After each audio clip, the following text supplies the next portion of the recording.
So when you got to Corvallis, what was your impression of this place? Oh, where are all the black people? I did not see anybody that looked like me. So I just landed in Portland Airport, drove all the way here, didn't see any black person on the road. Drove all the way to Corvallis, didn't know where Corvallis, we took the whole farm. I'm like, exit 228, is this a farmland? Where are we going? It doesn't look like nothing from the brochures. And not seeing any black people. Scared the hell out of me. And my aunt, my godmother who was with me, and she was getting nervous and paranoid. Like, where am I sending my godson?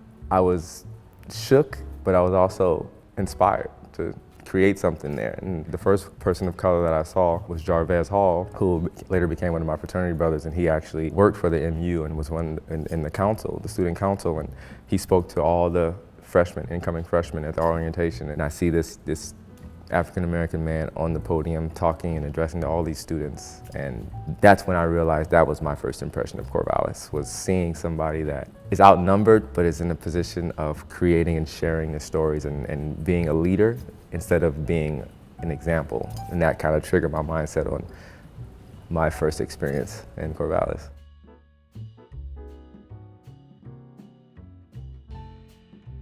You know, as a winemaker, I thought about one of the questions you had about one of my most memorable moments in athletics.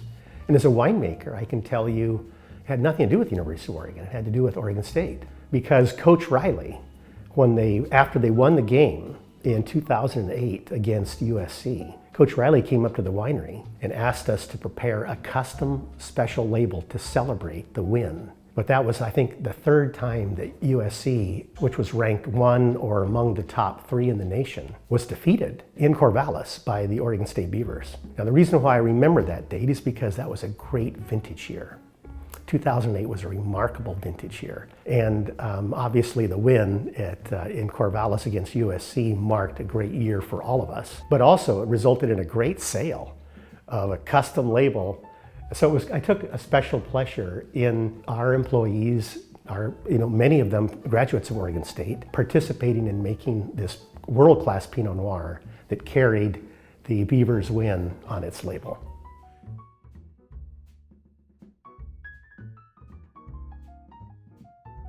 So tell me why it is that you decided to come to Oregon State. Well, my parents both graduated from OSU, and they felt that I needed to go away to school and be on my own. And I think that they felt Oregon State would be, I would get a really good education. My family has a lot of connections to OSU. My grandfather was the director of the John Jacob Astor Experiment Station in Astoria. It was a model farm where they did a lot of dairy research. My grandmother lived in Waldo Hall.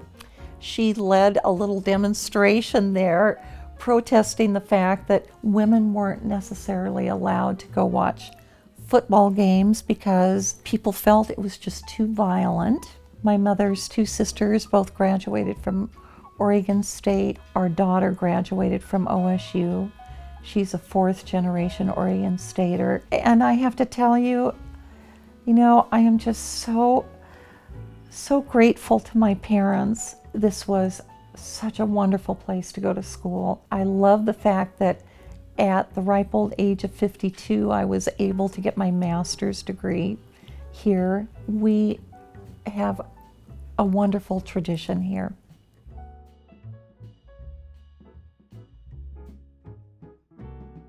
This is going to sound kind of strange and funny, but one of my most memorable things from college that I still use today comes from a seminar that we had when I was a senior, where we had an insurance fellow come in and talk to us. And he said, one of the things he told us was, don't insure anything that you can afford to lose.